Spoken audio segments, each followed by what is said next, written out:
무리가 몰려와서 하나님의 말씀을 들을새 예수는 게네사렛 호숫가에 서서 호숫가에 배 두 척이 있는 것을 보시니 어부들은 배에서 나와서 그물을 씻는지라. 예수께서 한 배에 오르시니 그 배는 시몬의 배라. 육지에서 조금 떼기를 청하시고 앉으사 배에서 무리를 가르치시더니 말씀을 마치시고 시몬에게 이르시되 깊은 데로 가서 그물을 내려 고기를 잡으라. 선생님, 우리들이 밤이 새도록 수고하였을 때 잡은 것은 없지만은 말씀에 의지하여 내가 그물을 내리리이다. 그렇게 하니 고기를 잡은 것이 심히 많아 그물이 찢어지는지라. 이에 다른 배에 있는 동무들에게 손짓하여 와서 도와달라 하니 그들이 와서 두 배의 채움에 잠기게 되었더라. 시몬 베드로가 이를 보고 예수의 무릎 아래에 엎드려 이르되 주여, 나를 떠나소서. 나는 죄인이로소이다. 이는 자기 및 자기와 함께 있는 모든 사람이 고기 잡힌 것으로 말미암아 놀라고 세데베의 아들로서 시몬의 동업자인 야고보와 요한도 놀랐습니다. 예수께서 시몬에게 이르시되 무서워하지 말라. 이제 후로는 내가 사람을 취하리라. 그들이 배들을 육지에 대고 모든 것을 버려두고 예수를 따르니라. 오늘 주신 말씀을 통해서 가치 있는 인생이라는 제목으로 말씀을 전하려고 합니다. 유럽의 탐험가들이 대륙 아프리카에 갔을 때의 일입니다. 어느 바닷가에 갔더니 흑인이 어떤 것을 막 물에 던지는 거예요. 그것을 봤더니 반짝거리는 것을 던지고 있었습니다. 무엇인가에서 가까이 가봤더니 값진 진주였습니다. 그래서 약삭 빠른 탐험가들은 가지고 갔던 빵과 도구들을 주고 그것들을 모아서 그것을 팔아서 큰 부자가 되었다고 합니다. 보아도 주인을 잘 만나야 빛이 나는 법입니다. 무지한 사람에게는 값진 진주도 돌과 같이 보이고 그렇게 하찮게 여기는 것이죠. 어떤 젊은이들이 장난으로 백화점에 몰려가서 밤새도록 장난질을 했습니다. 상품의 가격표를 마음대로 바꿔버렸어요. 10,000원짜리에는 100만 원을 붙여놓고 200만 원짜리에는 5,000 원을 붙여놓고 자기 마음대로 장난을 쳤다는 것입니다. 그런데 그 다음 날이 더 놀랍습니다. 5,000 원짜리를 200만 원에 사가는 사람이 있었고 100만 원짜리를 10,000원에 사가는 사람도 있었습니다. 10,000원짜리를 100만 원에 사가는 사람도 있었죠. 손님들이 들어와서는 이상한 눈빛도 없이 그냥 엉터리 가격표를 보고 그 물건의 가치를 모르고 사가는 사람들이 많았다는 것입니다. 뭐가 정말 가치 있는지 모르고 산다는 거예요. 자본주의의 기본은 값싼 물건을 비싸게 팔아서 이윤을 극대화하는 것입니다. 가치 없는 것을 가치 있는 것처럼 꾸미고 포장해서 팝니다. 좋게 말하면 사업수완이 좋은 것이고 나쁘게 말하면 사기꾼입니다. 현대인들은 가치 있는 것을 싸게 취급하고 쓸모없는 것을 정말 귀한 것으로 착각하며 살고 있습니다. 여러분 한번 살펴보세요. 정말 내가 귀하다고 붙잡고 있는 것, 그것이 내 인생 가운데에 귀한 것인가? 쓸데없는 것, 가치 없는 것을 붙잡고 그것을 붙잡으려고 몸부림치며 살아가고 있는 인생이 아닌가? 그러다가 인생을 마치면 얼마나 인생이 부끄럽고 안타까운 일일까요? 가치 있는 인생을 살아야 합니다. 가치 있는 인생은 어떤 삶일까요? 먼저 가치 있는 인생은 복음을 소유하고 살아가는 인생입니다. 1절 말씀에 보면 무리가 몰려와서 하나님의 말씀을 들을새 예수는 게네사렛 호숫가에 서서라고 말합니다. 예수님이 게네사렛 호숫가에 서 계실 때에 무리가 예수님께 몰려왔습니다. 하나님의 말씀을 들었어요. 여기에서 말하는 하나님의 말씀은 복음을 가리키는 것입니다. 예수님의 말씀의 근원지는 하나님의 말씀이 되는 것입니다. 호숫가에 배 두 척이 있었고 어부들이 그물을 싣고 있었어요. 2절 말씀에 보니까 호숫가에 배 두 척이 있는 것을 보시니 어부들은 배에서 나와서 그물들을 싣는지라. 3절에 예수께서 한 배에 오르시니 그 배는 시몬의 배라.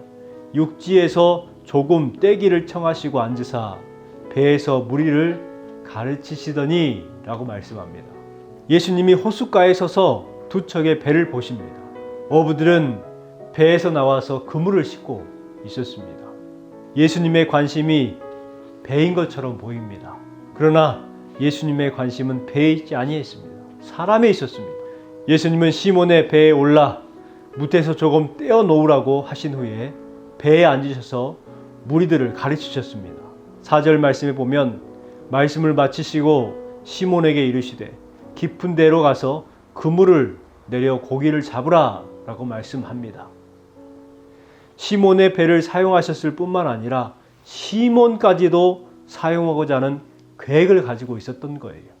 곧 주님께서 배를 보신 것은 우연하게 보신 것이 아니라는 것입니다.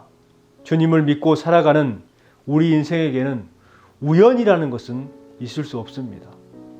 예수님이 우연히 시몬 베드로의 배를 지목하셔서 그 배를 사용한 것이 아니라 궁극적으로 시몬을 부르셔서 사람을 낚는 어부가 되게 하시기 위해서, 사명을 주시기 위해서 철저하게 계획 속에 이루어진 것입니다. 세상의 가치를 추구하는 인생에서 하나님의 나라의 가치를 소망하는 인생으로 살아가게끔 하셨습니다. 우리가 예수님을 믿게 된 과정도 세상의 눈으로 보면 우연 같아 보입니다. 그러나 분명한 것은 철저한 계획 속에서 이루어지신 것을 확신합니다. 우리의 삶 가운데 가장 가치 있는 선택이 무엇인가 라고 선택하라고 한다면 하나님의 복음을 마음에 품는 것이다 라고 자신 있게 말할 수 있어야 합니다. 두 번째, 가치 있는 인생을 사는 것은 말씀에 순종하며 살아가는 삶입니다. 말씀을 마치신 예수님은 밤새 조업하고 얻은 것이 하나 없이 낙심 가운데 빠져 있는 시몬에게 깊은 데 가서 그물을 내려 고기를 잡으라 라고 말씀하십니다. 어부 시몬으로서는 이해할 수 없는 말씀이죠. 5절 말씀입니다. 시몬이 대답하여 이르되 선생님, 우리들이 밤이 새도록 수고하였으되 잡은 것이 없지만은, 바로 이것이 시몬의 생각이었어요. 그러나 시몬은 이해할 수 없는 행동을 합니다. 말씀에 의지하여 내가 그물을 내리리다. 말씀을 의지하겠다는 거예요. 저는 여기에서 예수님의 명령도 이해가 안 되지만 베드로의 말과 행동도 고정관념을 벗어난, 이해하기 어려운 반응이라는 것을 알 수 있습니다. 세상은 상식을 중요하죠. 그런데 상식을 벗어나는 명령과 순종이 한 구절 안에서 교차되고 있어요.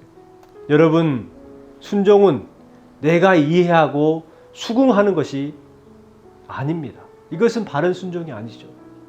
베드로의 순종은 나는 도대체 이해할 수 없지만, 지금도 이해가 안 되지만 말씀하셨으니 그 말씀대로 그물을 내리겠습니다. 이것이 진정한 순종이라는 거예요. 시몬은 예수님의 말씀을 이해하려고 하지 않았습니다. 그저 말씀에 순종하였습니다. 믿고 순종하는 믿음을 주님께서는 원하십니다. 현실이 힘들고 어렵다 하더라도 주님의 말씀에 순종하는 삶을 살아가야 합니다. 말씀을 의지하여 그물을 내리는 순종의 삶을 살아갈 때에 내 인생도 소망의 길이 열리게 될 것입니다. 또한 말씀을 이해할 수 없을 때에도 순종할 때에 우리 주님은 그 순종을 보시고 빈 배와 같은 내 인생 안에 넘치게 하시는 은혜를 채워주실 줄 믿습니다. 마지막 세 번째는 부름에 응답하며 살아가는 삶입니다.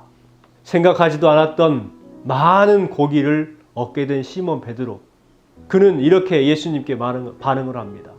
예수의 무릎 아래에 엎드려 주여 나를 떠나소서, 나는 죄인이로소이다.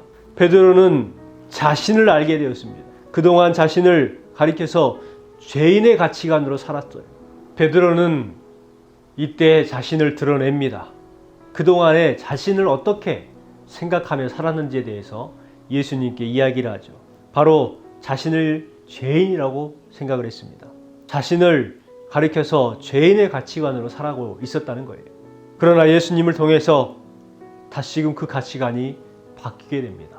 예수님은 10절 말씀에 예수께서 시몬에게 이르시되 무서워하지 말라, 이제 후로는 내가 사람을 취하리라 하니라. 이에 시몬은 11절에 그들이 배들을 육지에 대고 모든 것을 버려두고 예수를 따르니라. 그동안에 죄인의 가치관에서 이제 사람을 얻는 사명자의 가치관으로 바뀌게 된 것입니다. 우리 인생 가운데 살아가면서 풍요와 만선의 기쁨에 취해 살아가는 삶을 살아가는 것이 아니라 그 일을 이루게 하신 주님을 바라볼 수 있어야 합니다. 그렇다면 우리도 내 자신의 참된 가치관을 알아야 합니다. 주님께서는 나를 높이 보시고 사랑하셨습니다. 그리고 나를 부르시고 맡기시고 궁극적인 사명을 우리에게 주셨습니다. 그렇다면 그 궁극적인 사명을 깊이 묵상해 보시기 바랍니다. 여러분은 주님께 소중한 한 분 한 분입니다. 여러분의 가치를 기억하시고 그 가치에 합당한 삶을 살아가시기 바랍니다. 보물이 진흙 속에 있으면 아무런 의미가 없는 것처럼 그 보석이 밖에 비추어져 빛을 반사할 때에 비로소 보화가 되는 것처럼 여러분의 인생이 세상의 어둠의 그늘에 쌓여 있는 것이 아니라 주님의 참된 빛 안에서 빛의 사명을 감당하시는 여러분 되시기를 주님의 이름으로 축원합니다.